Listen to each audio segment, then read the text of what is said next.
Hi ಸ್ನೇಹಿತರೆ, welcome to our channel Mithun Raj ಅಡುಗೆ ಮನೆ. ಇವತ್ತಿನ ವಿಡಿಯೋದಲ್ಲಿ ಸ್ಪೆಷಲ್ ಆಗಿ ನಾನು ಒಳ್ಳೆ ಬ್ರೇಕ್ಫಾಸ್ಟ್ ರೆಸಿಪಿನ ತೋರಿಸ್ತೀನಿ. ಕೇವಲ 5ರಿಂದ 10 ನಿಮಿಷ ಸಾಕು, ಅಷ್ಟೇ ಆರಾಮಾಗೆ ಮಾಡ್ಕೋಬೋದು. ಈವ್ನಿಂಗ್ ಸಂಜೆ ಸ್ನ್ಯಾಕ್ಸ್ ಆಗಿ ಕೂಡ ಯೂಸ್ ಮಾಡ್ಬೋದು, ರಾತ್ರಿ ಡಿನ್ನರ್ ಕೂಡ ಯೂಸ್ ಮಾಡ್ಬೋದು. ಅಷ್ಟು ರುಚಿಯಾಗಿರುತ್ತೆ. ಈ ರೆಸಿಪಿನ ಪಟ ಅಂತ ಯಾವ ಥರ ಮಾಡಬೇಕಂತ ಹೇಳ್ಕೊಡ್ತೀನಿ. ಅದಕ್ಕಿಂತ ಮುಂಚೆ ನನ್ನ ಚಾನಲ್ನ ಮೊದಲನೇ ಬಾರಿ ನೋಡ್ತಾ ಇದ್ದರೆ ಪ್ಲೀಸ್ ಎಲ್ಲರೂ ದಯವಿಟ್ಟು ಸಬ್ಸ್ಕ್ರೈಬ್ ಮಾಡ್ಕೊಳ್ಳಿ. ಆ್ಯಂಡ್ ಪಕ್ಕದಲ್ಲೇ ಬೆಲ್ ಬಟನ್ ಇರುತ್ತಲ್ವ, ಅದನ್ನು ಕ್ಲಿಕ್ ಮಾಡಿ. ಮೊದಲನೇದಾಗಿ ಒಂದು ಮಿಕ್ಸಿ ಬೌಲಲ್ಲಿ 1 ಕಪ್ಪಷ್ಟು ನಾನು ಗೋಧಿ ಹಿಟ್ಟು ತೊಗೊಂಡಿದ್ದೀನಿ. ಈ ಥರ ನೈಸ್ ಆಗಿದ್ದರೆ ಚೆನ್ನಾಗಿರುತ್ತೆ. ಫಸ್ಟು 1 ಕಪ್ಪಷ್ಟು ಗೋಧಿ ಹಿಟ್ಟು ಹಾಕ್ಕೊತೀನಿ.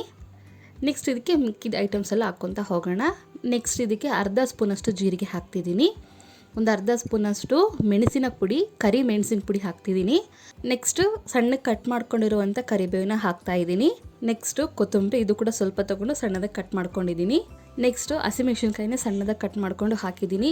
ನೀವು ಸಣ್ಣ ಮಕ್ಳಿಗೆ ಕೊಡೋದಾಗಿದ್ದರೆ ಹಸಿಮೆಣ್ಸಿನ್ಕಾಯಿನ ಸ್ಕಿಪ್ ಮಾಡಿ. ರುಚಿಗೆ ತಕ್ಕಷ್ಟು ಉಪ್ಪು ಕೂಡ ಇಲ್ಲೇ ಹಾಕ್ಬಿಡ್ತೀನಿ. ನೆಕ್ಸ್ಟ್ ಇದನ್ನು ನೀಟಾಗಿ ಕಲಿಸ್ಕೋಣ. ನೀರು ಹಾಕೋಕ್ಕಿಂತ ಮುಂಚೆ ನೀಟಾಗಿ ಕಲಿಸ್ಕೊಂಡ್ರೆ ಎಲ್ಲವೂ ಈವನಾಗಿ ಬ್ಲೆಂಡ್ ಆಗುತ್ತೆ. ಅದಕ್ಕೋಸ್ಕರ ಫಸ್ಟು ನೀಟಾಗಿ ಕಲಿಸ್ಕೊಂಬಿಡಿ. ನಂತರ ಬೇಕಿದ್ರೆ ನಾವು ನೀರು ಹಾಕ್ಕೊಂಡು ನಮಗೆ ದೋಸೆ ಕನ್ಸಿಸ್ಟೆನ್ಸಿ ಯಾವ ಥರ ಇರುತ್ತೆ ನೋಡಿ ಅದನ್ನ ಮಾಡ್ಕೋಬೇಕು. ಇಲ್ಲಿ ನಾನು ನೀರು ಹಾಕ್ತಾಯಿದ್ದೀನಿ.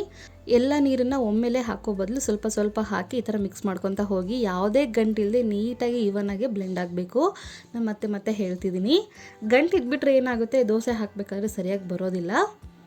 ನಿಮಗೆ ಈ ಥರ ಬೇಡ, ಇನ್ನೂ ಸ್ವಲ್ಪ ಕಲರ್ಫುಲ್ಲಾಗಿ ಬೇಕು ಅಂದರೆ ಕ್ಯಾರೆಟ್ ಹಾಕ್ಕೋಬೋದು. ತುರಿದ್ಬಿಟ್ಟು ಕ್ಯಾರೆಟ್ ಕೂಡ ಹಾಕ್ಕೋಬೋದು. ಇಲ್ಲ ಕ್ಯಾರೆಟ್ನ ಮಿಕ್ಸಿ ಮಾಡ್ಕೊಂಡು ಕ್ಯಾರೆಟ್ ಜ್ಯೂಸ್ ಕೂಡ ಹಾಕ್ಕೋಬೋದು. ಮತ್ತು ಬೀಟ್ರೂಟ್ ಕೂಡ ಹಾಕ್ಕೋಬೋದು. ನಿಮ್ಮ ಇಷ್ಟ, ಯಾವುದು ನಿಮ್ಮ ಹತ್ರ ಅವೈಲೇಬಲ್ ಆಗಿರುತ್ತೋ ಅದನ್ನು ಹಾಕ್ಕೋಬೋದು. ನೋಡಿದ್ರೆ ದೋಸೆ ಬ್ಯಾಟರ್ ರೆಡಿ ಆಯಿತು. ಇಷ್ಟಿದ್ರೆ ಸಾಕು. ಇದಕ್ಕಿಂತ ಗಟ್ಟಿ ಬೇಡ, ಇದಕ್ಕಿಂತ ನೀರಿಗೂ ಬೇಡ, ಇಷ್ಟಿದ್ರೆ ಸಾಕು ಕನ್ಸಿಸ್ಟೆನ್ಸಿ. ನೆಕ್ಸ್ಟು ಇದು ಸೈಡ್ಗಿರಲಿ. ಇದು ನೆನೆಸ್ಬೇಕು ಅನ್ನೋದು ಏನೂ ಇಲ್ಲ. ಈ ಕಡೆ ಅಂಚು ಕೂಡ ಕಾದಿದೆ. ಅಂಚಿನ ಮೇಲೆ ಸ್ವಲ್ಪ ಈ ಥರ ಎಣ್ಣೆ ಹಾಕಿಬಿಟ್ಟು ಈ ಥರ ಬ್ರಷಿಂದ ನೀಟಾಗಿ ಎಲ್ಲ ಕಡೆನೂ ಇವನಾಗಿ ಸ್ಪ್ರೆಡ್ ಮಾಡ್ಕೊತೀನಿ. ಎಣ್ಣೆನ ಎಲ್ಲವೂ ನೀಟಾಗಿ ಅಪ್ಲೈ ಮಾಡ್ಕೊಂಡಿದ ನಂತರ ಸ್ವಲ್ಪ ಈ ಥರ ನೀರು ಚಿಮ್ಮಿಸ್ಬಿಟ್ಟು ನಂತರ ನಾನು ದೋಸೆ ಹಾಕ್ಕೊತಾ ಹೋಗ್ತೀನಿ. ನಾವು ಸ್ವಲ್ಪ ಕೊತ್ತಂಬರಿ ಕರಿಬೇವು ಹಾಕಿರೋದ್ರಿಂದ ನೈಸಾಗಿ ಥರ ಮಾಡೋಕ್ಕೆ ಬರೋದಿಲ್ಲ. ನೋ ಪ್ರಾಬ್ಲಮ್, ಏನೂ ಆಗೋದಿಲ್ಲ. ತೀರಾ ದಪ್ಪ ಬೇಡ, ತೀರಾ ತೆಳು ಬೇಡ, ಮೀಡಿಯಮಾಗಿ ಹಾಕ್ಕೊಳ್ಳಿ. ದೊಡ್ಡ ಕೂಡ ಬೇಡ, ಇಷ್ಟಾದರೆ ಸಾಕು. ಇದ್ರ ಮೇಲೆ ಸ್ವಲ್ಪ ಎಣ್ಣೆ ಹಾಕಿಬಿಟ್ಟು ಎರಡೂ ಕಡೆಯೂ ನೀಟಾಗಿ ಬೇಯಿಸ್ಕೊಳ್ಳಿ. ತುಂಬ ಸಿಂಪಲ್ಲಾಗಿ ಮಾಡ್ಕೋಬೋದು. ನಿಮ್ಮ ಮನೇಲಿ ಯಾರಾದರೂ ಚಿಕ್ಕ ಮಕ್ಕಳಿದ್ರೆ ಅವರು ಕೂಡ ಮಾಡ್ಬೋದು, ಅಷ್ಟು ಸುಲಭವಾಗಿ ಬರುತ್ತೆ. ನೆಕ್ಸ್ಟ್ ಇನ್ನೊಂದು ಕಡೆ ಕೂಡ ಟರ್ನ್ ಮಾಡಿಕೊಂಡು ಇಲ್ಲಿ ಕೂಡ ಅಷ್ಟೇ ನೀಟಾಗಿ ಬೇಯಿಸ್ಕೊತೀನಿ. ಎಷ್ಟು ಸಿಂಪಲ್ ಅಲ್ವಾ?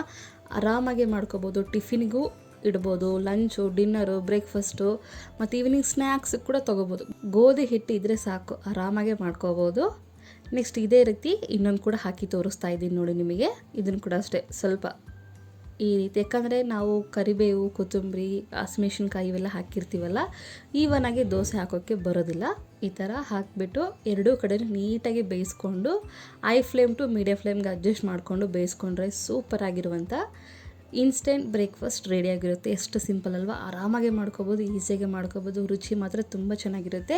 ಇದಕ್ಕೆ ಕಾಂಬಿನೇಷನ್ ಆಗಿ ನೀವು ಶೇಂಗಾ ಚಟ್ನಿ, ಕೆಂಪು ಚಟ್ನಿ ಮತ್ತು ಕೊಬ್ಬರಿ ಚಟ್ನಿ ಯಾವುದಾದ್ರೂ ಓಕೆ, ಈವನ್ ಟೊಮೆಟೊ ಚಟ್ನಿ ಯಾವುದಿದ್ರೂ ಚೆನ್ನಾಗಿರುತ್ತೆ.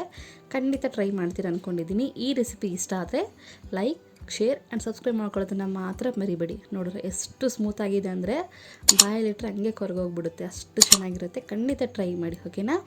ಇದೇ ಥರ ಹೆಚ್ಚಿನ ವೀಡಿಯೋಸ್ಗಾಗಿ ಮಿಥುನ್ ರಾಜ್ ಅಡುಗೆ ಮನೆ ಅನ್ನೋ ಚಾನಲ್ನ ಸಬ್ಸ್ಕ್ರೈಬ್ ಮಾಡ್ಕೊಳ್ಳೋದನ್ನು ಮಾತ್ರ ಮರಿಬೇಡಿ, ಓಕೆನಾ? ಮುಂದಿನ ವೀಡಿಯೋದಲ್ಲಿ ಮತ್ತೆ ಸಿಗ್ತೀನಿ. ಅಲ್ಲಿವರೆಗೂ ಟೇಕ್ ಕೇರ್, ಬಾಯ್.